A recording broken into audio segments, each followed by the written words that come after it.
Day 106, or April the 16th. Move from the edge to nearer the centre. Our thoughts today are from 1 Chronicles chapter 11, verse 10. These were the chiefs of David's mighty warriors. They, together with all Israel, gave his kingship strong support to extend it over the whole land, as the Lord had promised. First, the big picture surrounding this verse. The book of 1 Chronicles tells us little about the rule of King Saul, but a lot about King David's reign, and in particular the support he had from his mighty men. We are given lots of names, but sadly, for many of them, that's all we have, their names.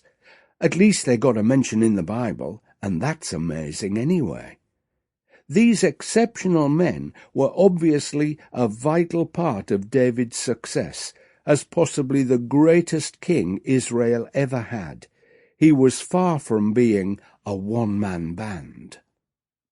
And now today's action step. King David had some very special men who supported him with all they had and were.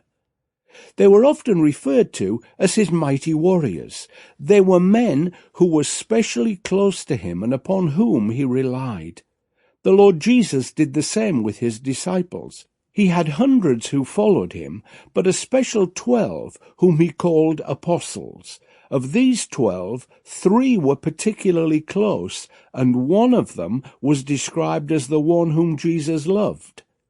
Most of us are happy to attend church services where we are predominantly in non-participatory mode. In other words, we sit and listen, or at least look as though we're listening. On average, only about half of the average church are willing to attend house groups, where we need to be involved on a more personal level. David knew his mighty men at a deeper level than the rest of his army.